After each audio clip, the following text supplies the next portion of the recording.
In this video, let's try to recap what we have discussed in this section 3. At the very starting of this section, we enhanced our application right from hardcoding one user in the application.properties into maintaining and adding multiple users through in-memory authentication and in-memory user details manager.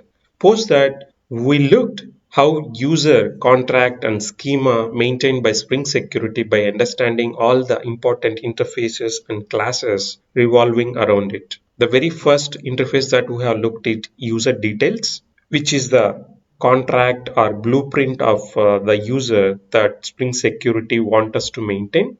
And we also looked at a sample implementation provided by Spring Security Framework itself, which is user.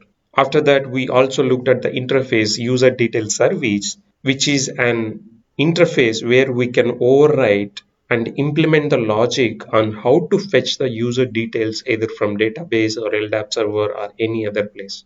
And we also saw to handle scenarios like adding user, deleting, updating user, and changing passwords, we have an interface called User Details Manager. Lastly, we also looked at three implementations of User Details Manager provided by Spring Security, which are in-memory User Details Manager, JDBC User Details Manager, and LDAP User Details Manager. So we went and looked into all these interfaces and classes, what is the code present inside the framework, and we went into deep understanding JDBC User Details Manager, since this is the most famous and common way of handling the authentication in any of the application.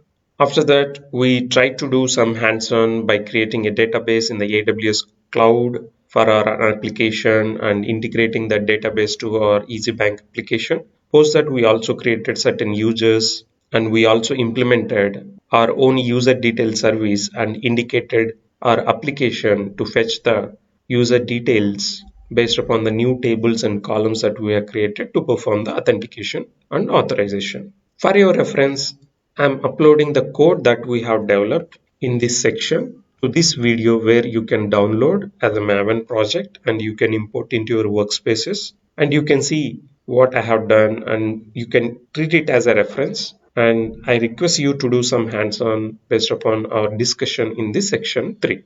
I have also providing the scripts that I have been executing on the database side for your reference, right from creating a database, creating tables, and inserting records into the database. So please download, compare with what you have developed along with our discussion, and if you have any issues, you can always treat this as a reference for your project that you have been developing parallelly with me.